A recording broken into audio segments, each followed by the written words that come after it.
ನೋಡ್ತಾ ಇದ್ರ BBC news, ನಾನು ಸ್ವಾಗತ್. ಹಾಸನ ಜಿಲ್ಲೆಯ ದಿನದ ಪ್ರಮುಖ ಸುದ್ದಿಗಳ ಕ್ವಿಕ್ ರೌಂಡ್ ಆಫ್ ನಲ್ಲಿ ಮೊದಲನೇದಾಗಿ ಹೆಡ್ಲೈನ್ಸ್. ಅರಸೀಕೆರೆ ತಾಲೂಕಿನ ಹಿರಿಯ ಪತ್ರಕರ್ತ ಶಾಂತಕುಮಾರ್ ನಿಧನ, ಪತ್ರಕರ್ತರ ಸಂಘದಿಂದ ಭಾವಪೂರ್ಣ ಶ್ರದ್ಧಾಂಜಲಿ. ಕಗ್ಗಂಟಾದ ಹಾಸನ ಹುಡ ಅಧ್ಯಕ್ಷ ಗಾದಿ, ಜಿಲ್ಲಾ ಉಸ್ತುವಾರಿ ಸಚಿವರೊಟ್ಟಿಗೆ ಸಿಎಂ ಸಭೆ, ಸ್ವಜಾತಿ ಪ್ರೇಮ ಮರೆಯುತ್ತಿರೋ ಸಿದ್ದರಾಮಯ್ಯ. ಬ್ಯಾಂಕ್ಗಳಲ್ಲಿ ಕನ್ನಡ ಭಾಷೆ ಬಳಕೆಗೆ ಆಗ್ರಹ, ಕಡ್ಡಾಯ ಪಾಲನೆಗೆ 1 ವಾರ ಗಡುವು, ಲೀಡ್ ಬ್ಯಾಂಕ್ ಅಧಿಕಾರಿಗಳಿಗೆ ಮನವಿ ಮಾಡಿದ ಕರಾವೆ. ಅಪ್ರಾಪ್ತ ಬಾಲಕಿಯನ್ನ ಮದುವೆಯಾಗಿ ಕೈಕೊಟ್ಟ ಯುವಕ ಎಸ್ಕೇಪ್, ಯುವಕನ ಅಕ್ಕನೊಟ್ಟಿಗೆ ಸೇರಿ ಬಾಲಮಂದಿರದ ಕಮಿಟಿ ಸದಸ್ಯರಿಂದ ಹೈಡ್ರಾಮಾ ಆರೋಪ. ಅರೆಹಳ್ಳಿ ಭಾಗದಲ್ಲಿ ಮುಂದುವರೆದ ಹಗಲು ದರೋಡೆ, ಮೊನ್ನೆ ಕಳ್ಳತನವಾದ 4 ಮನೆ ಪಕ್ಕದಲ್ಲೇ ಮತ್ತೆ ದರೋಡೆಗೆ ಯತ್ನ, ಬೆಚ್ಚಿಬಿದ್ದ ಸ್ಥಳೀಯರು.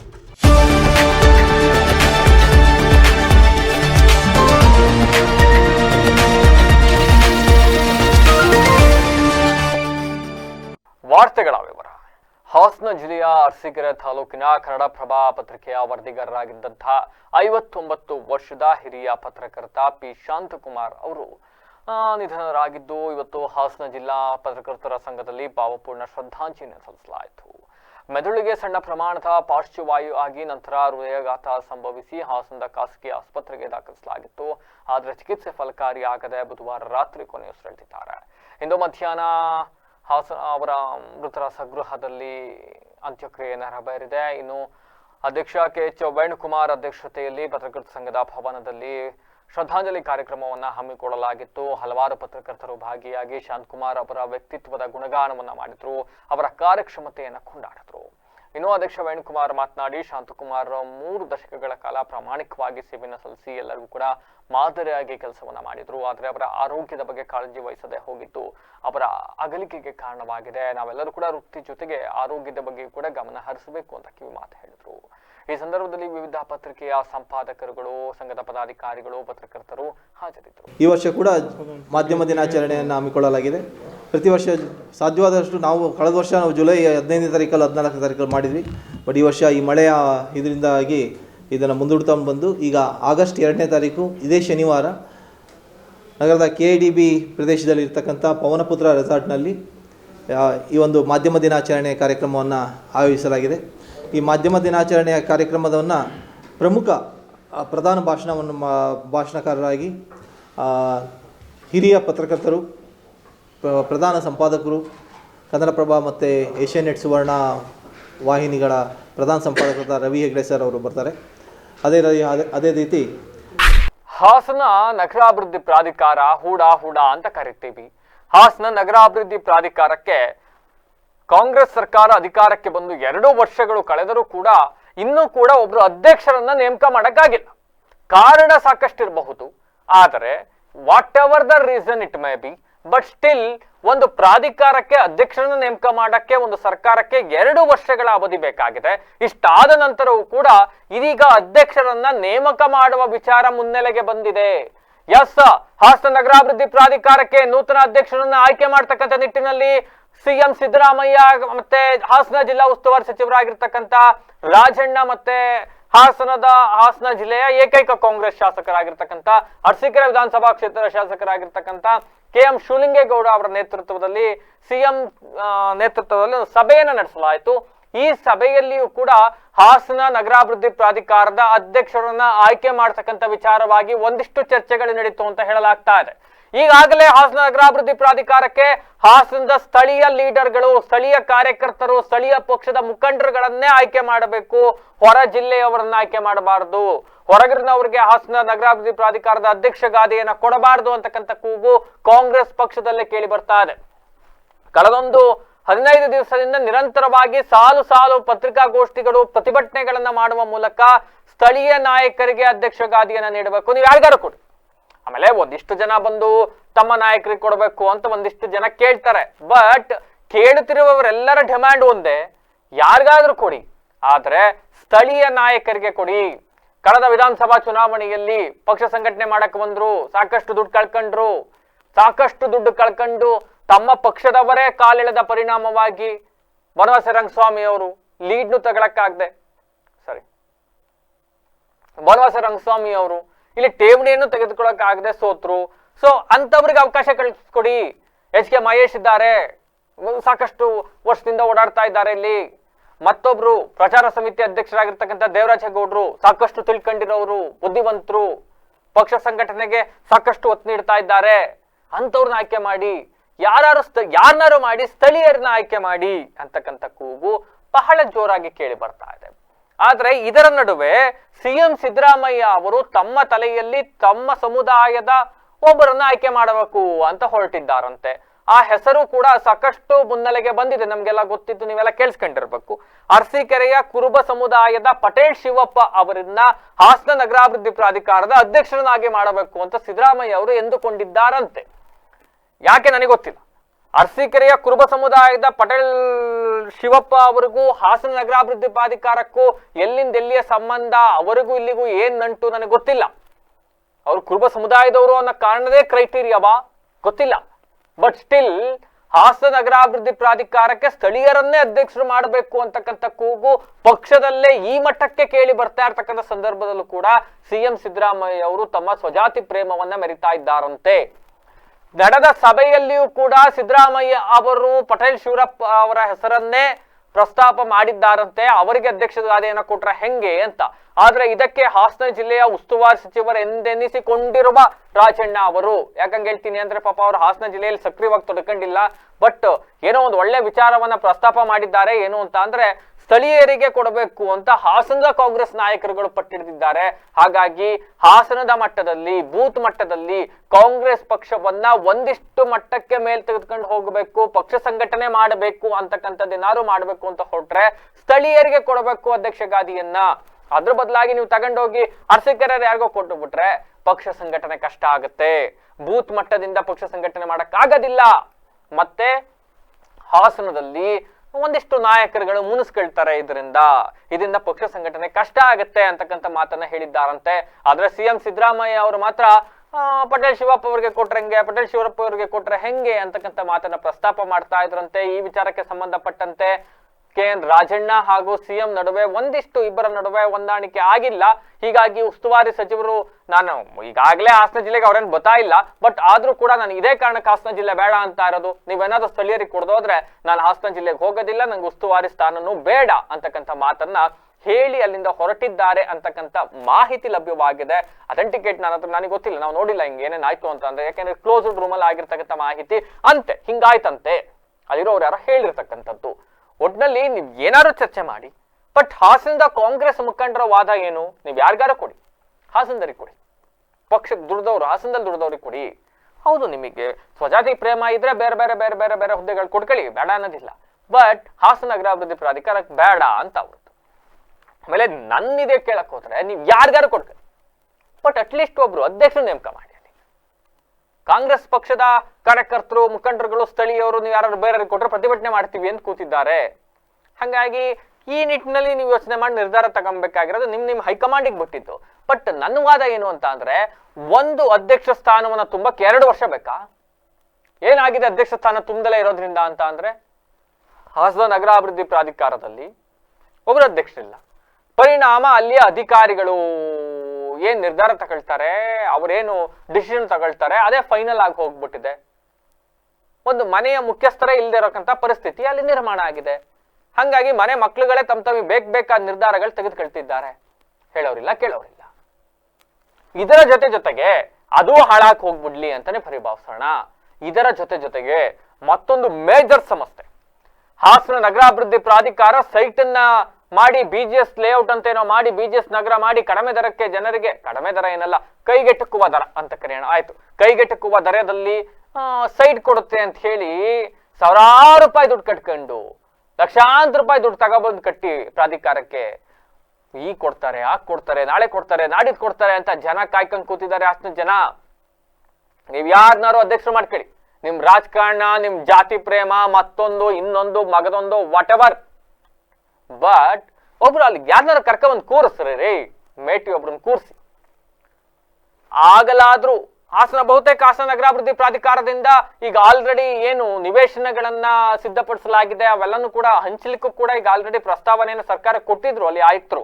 ನಾವು ರೆಡಿ ಇದ್ದೀವಿ ಹಂಚಲಿಕ್ಕೆ, ನಿಮ್ಮಿಂದ ನಮ್ಗೆ ಅನುಮತಿ ಬೇಕು ಅಂತ. ಹೆಂಗ್ ಅನುಮತಿ ಕೊಡ್ತಾರೆ? ಅಧ್ಯಕ್ಷರೇ ಮಾಡಕ್ಕಾಗಿಲ್ವಲ್ಲ ಇವ್ರಿಗೆ. ಹಂಗಾಗಿ ಇನ್ನೂ ಕೂಡ ಅದು ಪೆಂಡಿಂಗ್ ಆಗಿದೆ. ಸಾಕಷ್ಟು ಎಲ್ಲೋ ಒಂದು ಸೂರ್ ಸಿಗಬಹುದು, ನಮಗೆ ಎಲ್ಲೋ ಒಂದು ನಿವೇಶನ ಸಿಗಬಹುದು, ಒಂದ್ ಸ್ವಂತ ಸೈಟ್ ಮಾಡ್ಬೇಕು ಅನ್ನೋ ಕನ್ಸಿಟ್ಕೊಂಡಿದ್ದವ್ರು, ಒಂದ್ ಪುಟ್ ಮನೆ ಕಟ್ಟಬೇಕು ಅನ್ನೋ ಆಸೆ ಇಟ್ಕೊಂಡಿದ್ದವ್ರು, ಒಡವೆ ಚಿನ್ನ ಎಲ್ಲ ತಗೊಂಡೋಗಿ ಅಡ ಇಟ್ಟು ಇದ್ದೊಂದಿಷ್ಟು ಏನೋ ವಸ್ತು ಪಾಸ್ತಿ ಇನ್ನೊಂದು ಪ್ಲಡ್ಜ್ ಮಾಡಿ ತಗೊಬಂದು ಸಾಲ ಸೋಲ ಮಾಡಿ ಬಡ್ಡಿಗೆ ತಗೊಬಂದು ನಿಮ್ಮ ಹತ್ರ ಅಲ್ಲಿ ದುಡ್ಡನ್ನು ಠೇವಣಿ ಇಟ್ಟಿದ್ದಾರೆ, ಸೈಟ್ ಸಿಗುತ್ತೆ, ಈಗ ಸಿಗುತ್ತೆ, ಆಗ ಸಿಗುತ್ತೆ ಅಂತ ಬಡಾಯಿ ಬಿಡ್ಕೊಂಡ್ರಲ್ಲ ನೀವೆಲ್ಲ. 10 ತಿಂಗಳಲ್ಲಿ ಕೊಡ್ತೀವಿ, 1 ವರ್ಷದಲ್ಲಿ ಕೊಡ್ತೀವಿ ಅಂತ. ನಾನು ಅವತ್ತೇ ಬಡ್ಕೊಂಡಿದ್ದೆ, ನಂಬೇಡಿ ಇವ್ರನ್ನ, ಇವ್ರು ಕೊಡೋದಿಲ್ಲ ಅಂತ 4 ವರ್ಷದಿಂದನೇ ಹೇಳಿದೆ ನಾನು. ಕೇಳಿಲ್ಲ, ತಗೊಂಡೋಗಿ ದುಡ್ಡನ್ನು ಇಟ್ರು ಪ್ರಾಧಿಕಾರದಲ್ಲಿ. ಇವತ್ತವರೆಗೂ ಕೂಡ ಸೈಟ್ ಹಂಚಕ್ ಆಗ್ಲಿಲ್ಲ. ಸೈಟ್ ರೆಡಿ ಆಯ್ತು, ಸೈಟ್ ರೆಡಿ ಆಗಿದಾವೆ, ಆದ್ರೆ ಹಂಚಕ್ ಆಗ್ತಿಲ್ಲ. ಕಾರಣ ಒಬ್ರು ಅಧ್ಯಕ್ಷರನ್ನ ಆಯ್ಕೆ ಮಾಡೋ ಯೋಗ್ಯತೆ ಇವತ್ತವರೆಗೂ ಸರ್ಕಾರಕ್ಕೆ ಬರ್ಲೇ ಇಲ್ಲ. 2 ವರ್ಷ ಬೇಕಾಯ್ತು. ಇನ್ನೂ ಕೂಡ ಅವ್ರನ್ನ ಮಾಡ್ಬೇಕಾ, ಇವ್ರನ್ನ ಮಾಡ್ಬೇಕಾ, ಅವ್ರನ್ನ ಮಾಡಿದ್ರಂಗೆ, ಇವ್ರು ಮಾಡಿದ್ರಂಗೆ, ಇನ್ನು ಡಿಸ್ಕಷನ್ ಅಲ್ಲೇ ಇದ್ದಾರೆ. ಈ ನಡುವೆ ಸ್ಥಳೀಯರಿಗೆ ಅವಕಾಶ ಕೊಡಬೇಕು ಅಂತ ಪಟ್ಟಿಟ್ಕೊಂಡು ಕೂತಿದ್ದಾರೆ. ಡೋಂಟ್ ನೋ ಯಾವಾಗ ನೀವು ಇದನ್ನು ಮಾಡ್ತೀರಿ ಮತ್ತೊಂದು.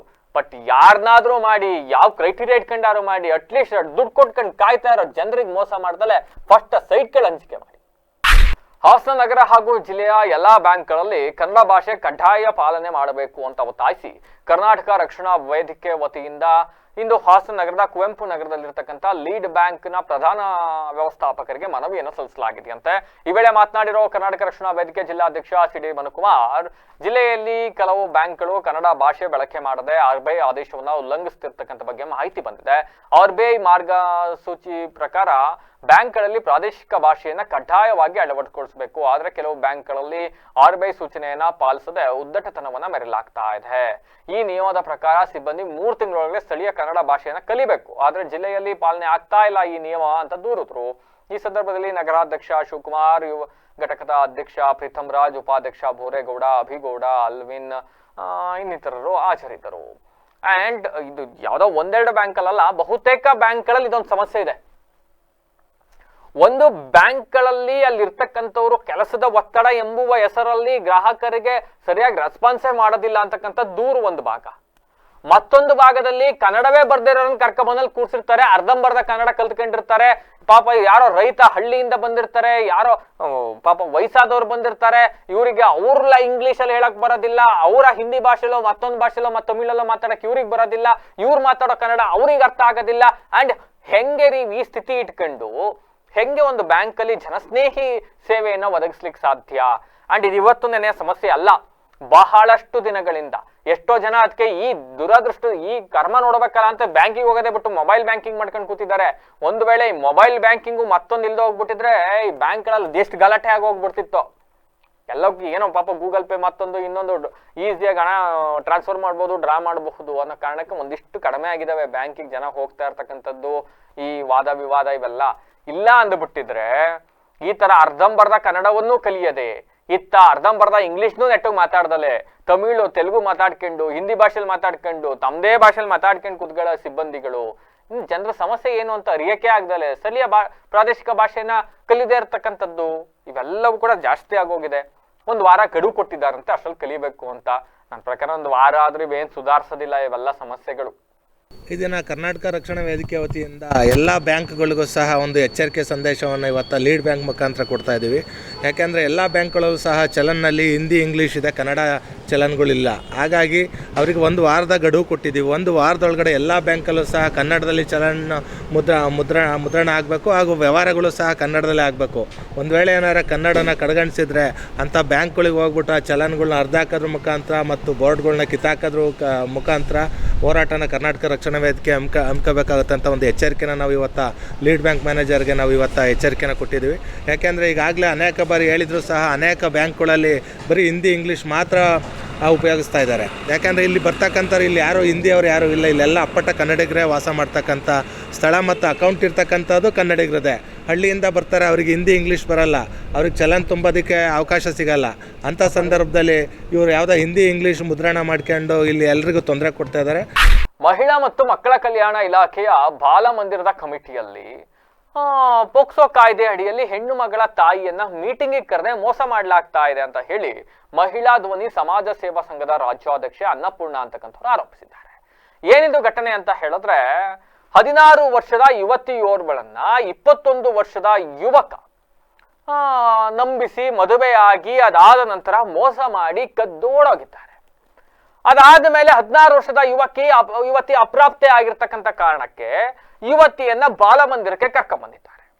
ಬಾಲಮಂದಿರಕ್ಕೆ ಕರ್ಕೊಂಡ್ಬಂದ ಮೇಲೆ ಅಲ್ಲಿ ಆಗ್ತಕ್ಕಂಥ ಮೀಟಿಂಗ್ಗಳಿಗೆ ಬಾಲಕಿಯ ತಾಯಿಯನ್ನ ಕರೆಯಬೇಕು, ಆ ಬಾಲಕಿಯನ್ನ ಭೇಟಿ ಮಾಡ್ಲಿಕ್ಕೆ ಅವಕಾಶ ಕಲ್ಪಿಸ್ಕೊಡ್ಬೇಕಾಗಿತ್ತು. ಆದ್ರೆ ಹಾಸನದ ಮಹಿಳಾ ಮತ್ತು ಮಕ್ಕಳ ಕಲ್ಯಾಣ ಇಲಾಖೆಯ ಬಾಲಮಂದಿರ ಕಮಿಟಿಯ ಸದಸ್ಯರುಗಳು ಏನ್ ಮಾಡ್ತಾ ಇದ್ದಾರಂತೆ ಅಂದ್ರೆ, ಪ್ರಕರಣ ನಡೆದು 20 ದಿನಗಳ ಮೇಲಾಗೋಗಿದೆಯಂತೆ, ಇವತ್ತವರೆಗೂ ಕೂಡ ಯಾರು ನಂಬಿಸಿ ಮದುವೆ ಆಗಿ ಅಪ್ರಾಪ್ತ ಬಾಲಕಿಯನ್ನ ಕದ್ದೋಡೋಗಿದ್ದಾನೆ ಆ ಯುವಕನನ್ನ ಇಟ್ಕೊಂಬರಕ್ಕಾಗಿಲ್ಲ. ಅವ್ರ ಕೈಲಿ ಆತ ಅಬ್ಸ್ಕ್ಯಾಂಡ್ ಆಗಿದ್ದಾರೆ, ಅವನನ್ನು ಹಿಡ್ದಿಲ್ವಂತೆ. ಯುವತಿಯನ್ನು ಇಟ್ಕೊಂಬಂದು ಬಾಲಮಂದಿರದಲ್ಲಿ ಇಟ್ಕೊಂಡಿದ್ದಾರೆ. ಹೌದು, ಕಾನೂನು ಇಟ್ಕೊಳ್ಳಿ. ಆದ್ರೆ ಬಾಲಮಂದಿರದಲ್ಲಿ ಯುವತಿಯ ಏನು ಮದುವೆ ಆಗಿದ್ದಾಳೆ ಬಾಲಕಿ, ಅಪ್ರಾಪ್ತ ಬಾಲಕಿ, ಆ ಬಾಲಕಿಯ ತಾಯಿಗೆ ಬಾಲಕಿಯನ್ನ ಭೇಟಿ ಮಾಡಕ್ಕೆ ಅವಕಾಶ ಕಲ್ಪಿಸ್ಕೊಡ್ತಾ ಇಲ್ವಂತೆ. ಸಭೆಗಳಿಗೆ ಇಂಟಿಮೇಟ್ ಮಾಡ್ತಾ ಇಲ್ಲ, ಸಭೆಗಳಲ್ಲಿ ಅವರ ತಾಯಿ ಪಾಲ್ಗೊಳ್ಳಕ್ ಅವಕಾಶ ಕಲ್ಪಿಸ್ಕೊಡ್ತಾ ಇಲ್ಲ. ಇದನ್ನ ಪ್ರಶ್ನೆ ಮಾಡಕ್ ಹೋದ್ರೆ ಬಾಲಕಿಯ ತಾಯಿಯ ಮೇಲೆ ಇವರು ಇಲ್ಲ ಸಲ್ಲದ ಮಾತುಗಳಿಂದ ಬೈತಕ್ಕಂಥದ್ದು, ಮತ್ತೊಂದು ದೌರ್ಜನ್ಯ ದಬ್ಬಾಳಿಕೆ ಮಾಡ್ತಾ ಇದ್ದಾರೆ ಅಂತಕ್ಕಂಥ ಆರೋಪವನ್ನ ಮಾಡ್ಲಾಗ್ತಾ ಇದೆ. ಅಂಡ್ ಇದರ ಜೊತೆಗೆ ಇನ್ನೊಂದು ಆರೋಪ ಏನು ಅಂತ ಅಂದ್ರೆ, ಅವನ್ ಯಾರು ಬಾಲಕಿಯನ್ನ ನಂಬಿಸಿ ಮದುವೆ ಆಗಿ ಕದ್ದೋಡೋಗಿದ್ದಾನೆ ಇಡಿಯಟ್, ಅವನ ಅಕ್ಕನನ್ನ ಕರ್ಕ ಬರ್ತಾರಂತೆ, ಅವ್ರ ಅಕ್ಕನ್ನ ಮೀಟಿಂಗ್ ಕರೀತಾರಂತೆ, ಅವ್ರ ಅಕ್ಕನ ಕೂರ್ಸ್ಕೊಂಡು ಮೀಟಿಂಗ್ ಮಾಡ್ತಾರಂತೆ. ಬಟ್ ಅಲ್ಲಿ ಇರ್ತಕ್ಕಂಥ ಬಾಲಕಿಯ ತಾಯಿಯನ್ನ ಮೀಟಿಂಗ್ ಕರಿತಾ ಇಲ್ಲ ಅಂತಕ್ಕಂಥದ್ದು. ನಂಬಿಸಿ ಮದುವೆಯಾಗಿ ಕದ್ದೋಡೋಗಿರನ್ನ ಇಟ್ಕೊಬರಕ್ ಆಗ್ತಾ ಇಲ್ಲ, ಅವ್ರ ಅಕ್ಕನ ಇಲ್ಲಿ ಯಾಕೆ ಮೀಟಿಂಗ್ ಕರಿತಾ ಇದ್ದಾನೆ ಅಂತಕ್ಕಂಥ ನನಗೂ ಕೂಡ ಗೊತ್ತಿಲ್ಲ. ಐ ಡೋಂಟ್ ನೋ ಇವರ ಸರ್ಕಮ್ಟೆನ್ಸಸ್ ಏನು ಅಂತ. ಅವ್ರ ಅಕ್ಕನ ಮೀಟಿಂಗ್ ಕರೀತಾರಂತೆ, ಅವ್ರ ಅಕ್ಕನ ಕೂರ್ಸ್ಕೊಂಡು ಮೀಟಿಂಗ್ ಮಾಡ್ತಾರಂತೆ, ಆದ್ರೆ ಬಾಲಕಿ ತಾಯಿಯನ್ನ ಮಾತಾಡಕ್ ಬಿಡ್ತಾ ಇಲ್ಲ ಅಂತಕ್ಕಂಥ ಆರೋಪ. ಅಂಡ್ ಈ ಕಮಿಟಿ ಹಿಂಗೆ ಬರೀ ಇಂಥವನ್ನೇ ಮಾಡ್ಕೊಂಡು ಓಡಾಡ್ತಾ ಇದಾರೆ ಇವರೆಲ್ಲ. ಬರೀ ಅಂತ ಮಹಿಳಾ ಮತ್ತು ಮಕ್ಕಳ ಕಲ್ಯಾಣ, ಏನ್ ಕಲ್ಯಾಣ ಮಾಡ್ತಾರ ನನಗೆ ಗೊತ್ತಿಲ್ಲ. ಇವರು ಇಂಥ ಕೆಲಸ ಮಾಡ್ಕೊಂಡು ಕಲ್ಯಾಣ ಮಾಡ್ತೀರಾ ನೀವು? ಈ ಕಮಿಟಿನೇ ಸರಿ ಇಲ್ಲ ಅಂತ ಹೇಳಿ ಹೊಸ ಕಮಿಟಿ ಒಂದ್ ಮಾಡಿದಾರಂತೆ. ಈ 4-5 ತಿಂಗಳು 6 ತಿಂಗಳು ಗ್ಯಾಪ್ ಅಲ್ಲಿ ಹಳೆ ಕಮಿಟಿ ಹಿಂಗೆ ಮಾಡ್ಕೊಂಡಿತ್ತು, ಸರಿ ಇಲ್ಲ ಈ ಕಮಿಟಿ ಅಂತ ಹೇಳಿ ಹೊಸ ಕಮಿಟಿ ಒಂದ್ ಮಾಡ್ಕೊಂಡಿದ್ದಾರಂತೆ. ಆದ್ರೆ ಹೊಸ ಕಮಿಟಿಯಲ್ಲೂ ಇದೇ ಕತೆ, ಹೊಸ ಕಮಿಟಿಯವರು ಇದೇ ಮಾಡ್ಕೊಂಡು ಬರ್ತಾ ಇದ್ದಾರೆ ಅಂತಕ್ಕಂಥ ಆರೋಪವನ್ನ ಈ ಸಂಘಟನೆಯವರು ಮಾಡ್ತಾ ಇದ್ದಾರೆ. ಅಲ್ಲಿ ಯಾರೋ ಸೂಪರ್ಡೆಂಟ್ ಗೀತಾ ಅಂತಕ್ಕಂಥವ್ರಂತೆ, ಅವರ ಕುಮ್ಮಕ್ಕಿನ ಮೇರೆಗೆ ಇವೆಲ್ಲ ನಡೀತಾ ಇದೆ ಅಂತಕ್ಕಂಥ ಒಂದಿಷ್ಟು ಆರೋಪಗಳನ್ನ ಮಾಡಿ ಜಿಲ್ಲಾಧಿಕಾರಿಗಳಿಗೆ ಮನವಿಯನ್ನು ಸಲ್ಲಿಸಿದ್ದಾರೆ. ಅಂಡ್ ಮನವಿಯ ಸಲ್ಲಿಸಿದ ನಂತರ ಜಿಲ್ಲಾಧಿಕಾರಿಗಳು ಇದಕ್ಕೆ ಸೂಕ್ತವಾಗಿ ಸ್ಪಂದಿಸಿದ್ದಾರಂತೆ. ಯಾರು ಬಾಲಕಿ ಮತ್ತೆ ತಾಯಿಯ ನಡುವೆ ಏನು ಇವೆಲ್ಲ ನಡೆಸ್ತಾ ಇದ್ರಲ್ಲ, ಇವರೆಲ್ಲ ಹೈಡ್ರಾಮಾಗಳು ನಡೀತಾ ಇತ್ತಲ್ಲ, ಇವೆಲ್ಲಕ್ಕೂ ಒಂದಿಷ್ಟು ಬ್ರೇಕ್ ಹಾಕಿ ಜಿಲ್ಲಾಧಿಕಾರಿಗಳು ಸಭೆಯನ್ನ ಬಾಲಕಿ ಹಾಗೂ ಅವರ ತಾಯಿ ಸಮ್ಮುಖದಲ್ಲಿ ಸಭೆ ಮಾಡಬೇಕು ಅಂತ ಸೂಚನೆ ಕೊಟ್ಟು ಅಧಿಕಾರಿಗಳಿಗೆ ಎಚ್ಚರಿಕೆ ಕೊಟ್ಟು ಕಳಿಸಿದ್ದಾರಂತೆ. ನನ್ನ ಪ್ರಕಾರ ಜಿಲ್ಲಾಧಿಕಾರಿಗಳು ಹೇಳಿದ ಮೇಲೆ ಇವ್ರ ತಲೆಗೆ ಹೋಗ್ಬೇಕಾ? ಅಲ್ಲಿವರೆಗೂ ಸಗಣಿ ತುಂಬ್ಕೊಂಡಿದ್ರು ತಲೆಯಲ್ಲಿ ಕಮಿಟಿ ಮೆಂಬರ್ಗಳು. ಇವೆಲ್ಲ ಮಾಡಕ್ಕಾಗದ್ಮೇಲೆ ಯಾಕೆ ಬರ್ಬೇಕು ಈ ಕಮಿಟಿಗೆ ಮೆಂಬರ್ ಆಗ್ಬೇಕು ಅಂತ ನೀವುಗಳು? ಮಹಿಳಾ ಮತ್ತು ಮಕ್ಕಳ ಕಲ್ಯಾಣವನ್ನ ಮಾಡಬೇಕು ಅನ್ನೋ ದೃಷ್ಟಿ ಇಟ್ಕೊಂಡು ಸಮಾಜ ಸೇವೆ ಮಾಡಬೇಕು ಅನ್ನೋ ಇಂಟೆನ್ಷನ್ ಇಟ್ಕೊಂಡಿರ್ತಾರಲ್ಲ, ಅಂತರೊಂದು 4 ಜನ ಕರ್ಕ ಬಂದು ಇಲ್ಲಿ ಹಾಕಬೇಕು, ಯೂಸ್ ಆಗುತ್ತೆ. ಅದನ್ನ ಬದಲು ಈ ತರ ರಾಜಕೀಯ ಮಾಡ್ಕೊಂಡು ನೀವು ಹೈಡ್ರಾಮಾ ಮಾಡ್ಕೊಂಡು ಹೋಗೋರೆಲ್ಲರನ್ನು ಕಮಿಟಿಗೆ ಹಾಕ್ಬಿಟ್ರೆ ಇದೇ ಕತೆ. ಈ ಹಿಂದೆ ಇದು ಕಮಿಟಿ ಸರಿ ಇಲ್ಲ ಅಂತ ಹೊಸ ಕಮಿಟಿ ಮಾಡಿ ಮತ್ತೆ ಏನ್ ಪ್ರಯೋಜನ ಆಯ್ತು? ಏನ್ ಪ್ರಯೋಜನ ಆಯ್ತು? ಎಸ್, ಈ ಬಗ್ಗೆ ಅನ್ನಪೂರ್ಣ ಅವ್ರು ಮಾತಾಡಿದಾರೊಮ್ಮೆ ನೋಡಿ.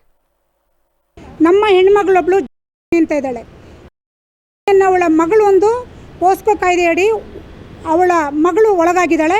ಹಾಗಾಗಿ ಏನು ಮಾಡಿದ್ದಾರೆ ಅಂದರೆ, ನಮ್ಮ ಮಹಿಳಾ ಮತ್ತು ಮಕ್ಕಳ ಕಲ್ಯಾಣ ಇಲಾಖೆಯವರು 20 ದಿವಸದ ಹಿಂದೆ ಪೋಸ್ಕೋ ಕಾಯ್ದೆಯಡಿ ಕೇಸ್ ರಿಜಿಸ್ಟರ್ ಆದರೂ ಕೂಡ ಪೋಸ್ಕೋ ಕಾಯ್ದೆಯಲ್ಲಿ ಒಳಗಾಗಿರ್ತಕ್ಕಂಥ ಹುಡುಗನ ಅಕ್ಕನ ಕರೆಸೋ ಕಮಿಟಿಯಲ್ಲಿ ಮೀಟಿಂಗ್ ಮಾಡ್ತಾರೆ. ನಮ್ಮ ಹೆಣ್ಮಗಳಾದಂಥ ನಮ್ಮ ಸಂಘದಲ್ಲೇ ಇರ್ತಕ್ಕಂಥ ಅವರಿಗೆ ಯಾವುದೇ ಗಮನಕ್ಕೆ ತಂದಿರೋದಿಲ್ಲ. ಆ ಹೆಣ್ಮಗಳನ್ನ ಬಿಟ್ಟು ಅವಳ ಅಕ್ಕನ ಲಂಚ ತಗೊಂಡು ಅವಳ ಅಕ್ಕನ ಮೀಟಿಂಗಿಗೆ ಕೂರಿಸಿ ನಮ್ಮ ಹೆಣ್ಮಗಳಿಗೆ ಮೋಸ ಎಸಗಿರ್ತಾರೆ. ಇದನ್ನು DC ಅವರ ಗಮನಕ್ಕೆ ತರಬೇಕಂತೇಳಿ ಇವತ್ತು ನಮ್ಮ ಮಹಿಳಾ ಧ್ವನಿಯ ಎಲ್ಲ ಸಮಾಜ ಸೇವಾ ಸಂಘದ ಅಧ್ಯಕ್ಷರು, ಪದಾಧಿಕಾರಿಗಳು, ನಮ್ಮ ತಾಲೂಕ್ ಪಂಚಾಯಿತಿ ಮಾಜಿ ಅಧ್ಯಕ್ಷರಾದಂಥ ಅರಸೀಕೆರೆ ನಮ್ಮ ಏನು ಮಂಜುಳಾಬಾಯಿ ಅವರು, ನಮ್ಮ ಸುಧಾ ಅವರು, ರೇಣುಕವರು, ನಮ್ಮ ಜ್ಯೋತಿ ಅವರು, ಎಲ್ಲ ಪದಾಧಿಕಾರಿಗಳು ನಾವು ಸೇರ್ಕೊಂಡಿದ್ದೀವಿ. ಬೇಲೂರು ತಾಲೂಕಿನ ಗಡಿಭಾಗದ ಹಳ್ಳಿಗಳಲ್ಲಿ ಮನೆ ಕಳ್ಳತನ ಪ್ರಕರಣಗಳು ಹೆಚ್ಚಾಗ್ತಾ ಇದ್ದಾವೆ. ನಾನು ನೆನೆನೂ ಕೂಡ ಒಂದು ಸುದ್ದಿಯನ್ನ ಇದಕ್ಕೆ ಸಂಬಂಧಪಟ್ಟಂಗೆ ಹೇಳ್ತಾ ಇದ್ದೆ. ಬೇಲೂರು ತಾಲೂಕಿನ ಅರೆಹಳ್ಳಿ ವ್ಯಾಪ್ತಿಯ ಮುರೇಹಳ್ಳಿ ಅಂತಕ್ಕಂಥ ಗ್ರಾಮದಲ್ಲಿ ಬೆಳಬೆಳಗ್ಗೆ ಮನೆಗೆ ನುಗ್ಗಿ 4 ಮನೆಗಳಲ್ಲಿ ಕಳ್ಳತನ ಮಾಡಿದ್ರಂತೆ.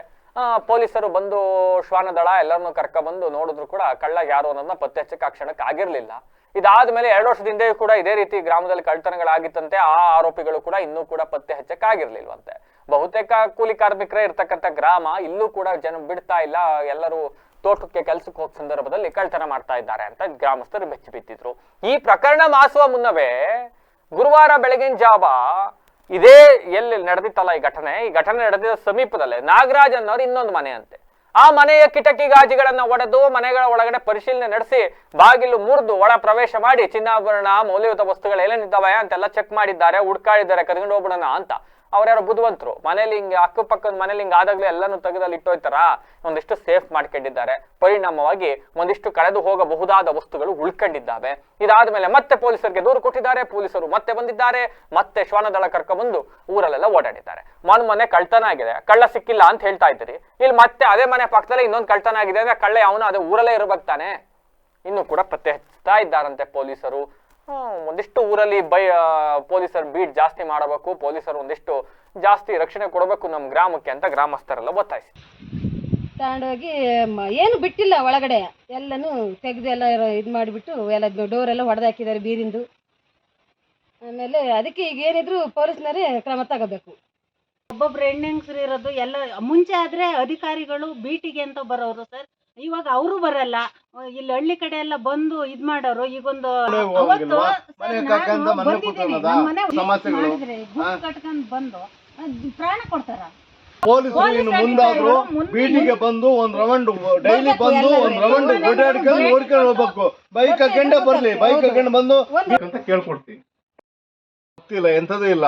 ಬರೀ ಕಳ್ಳರುಗಳಿಗೆ ರಾಜ್ಯಭಾರ. ಹಗಲ್ಗಾಲ್ರು ಶುರುವಾಗ್ಯಾರೆ. ಹಗಲ್ಗಳ್ತನ ಈ ತರ ಮಾಡ್ರೆ ಮನೆ ಮಠ ಬಿಟ್ಕೊಂಡು ನಾವ್ ಎಲ್ಲರೂ ಹೋದ್ರೆ ಏನ್ ಮಾಡೋದು? ಹೇಗ್ ಮಾಡಿ ನಾವು ಜೀವನ ಮಾಡೋದು ಹೆಂಗೆ? ಕೂಲಿ ನಾಲಿ ಮಾಡಕ್ ಹೋಗಿರ್ತವಿ, ಹೇಗೆ ಈ ತರ ಆಗ್ಬಿಟ್ರೆ ಅಂತ ನಾವು ನೋಡಿದ್ದಾರೆ. ಈಗ ನೋಡ್ರಿ ಅಲ್ಲಿ ಏನು ಭಯ ಇಲ್ದದಕ್ಕೆ ತಾನೆ ನಿನ್ನೆ ಇಲ್ಲಿ ಬಂದು 8 ಗಂಟೆಯಲ್ಲಿ ನುಗ್ಗಿ ಬಂದು ಹೋಗಿರೋದು. ಒಳಗಡೆ ಏನೂ ಸಿಕ್ಕಿಲ್ಲ. ಇದೀಗ ಮತ್ತೆ ಹೆಡ್ಲೈನ್ಸ್. ಅರಸೀಕೆರೆ ತಾಲೂಕಿನ ಹಿರಿಯ ಪತ್ರಕರ್ತ ಶಾಂತಕುಮಾರ್ ನಿಧನ. ಪತ್ರಕರ್ತರ ಸಂಘದಿಂದ ಭಾವಪೂರ್ಣ ಶ್ರದ್ಧಾಂಜಲಿ. ಕಗ್ಗಂಟಾದ ಹಾಸನ ಹೂಡಾ ಅಧ್ಯಕ್ಷ ಗಾದಿ. ಜಿಲ್ಲಾ ಉಸ್ತುವಾರಿ ಸಚಿವರೊಟ್ಟಿಗೆ ಸಿಎಂ ಸಭೆ. ಸ್ವಜಾತಿ ಪ್ರೇಮ ಮರೆಯುತ್ತಿರೋ ಸಿದ್ದರಾಮಯ್ಯ. ಬ್ಯಾಂಕ್ಗಳಲ್ಲಿ ಕನ್ನಡ ಭಾಷೆ ಬಳಕೆಗೆ ಆಗ್ರಹ. ಕಡ್ಡಾಯ ಪಾಲನೆಗೆ 1 ವಾರ ಗಡುವು. ಲೀಡ್ ಬ್ಯಾಂಕ್ ಅಧಿಕಾರಿಗಳಿಗೆ ಮನವಿ ಮಾಡಿದ ಕರಾವೆ. ಅಪ್ರಾಪ್ತ ಬಾಲಕಿಯನ್ನ ಮದುವೆಯಾಗಿ ಕೈಕೊಟ್ಟ ಯುವಕ ಎಸ್ಕೇಪ್. ಯುವಕನ ಅಕ್ಕನೊಟ್ಟಿಗೆ ಸೇರಿ ಬಾಲಮಂದಿರದ ಕಮಿಟಿ ಸದಸ್ಯರಿಂದ ಐಡ್ರಾಮಾ ಆರೋಪ. ಅರೆಹಳ್ಳಿ ಭಾಗದಲ್ಲಿ ಮುಂದುವರೆದ ಹಗಲು ದರೋಡೆ. ಮೊನ್ನೆ ಕಳ್ಳತನವಾದ 4 ಮನೆ ಪಕ್ಕದಲ್ಲೇ ಮತ್ತೆ ದರೋಡೆಗೆ ಯತ್ನ. ಬೆಚ್ಚಿ ಬಿದ್ದ ಸ್ಥಳೀಯರು. ಇದಾಗಿ ಹೊತ್ತಿನ ವಿಶೇಷ ನಿರಂತರ ಸುದ್ದಿಗಾಗಿ ನೋಡ್ತಾ ಇರಿ BBC ಟಿವಿ, ಸತ್ಯದ ಕಡೆ ನಮಗ.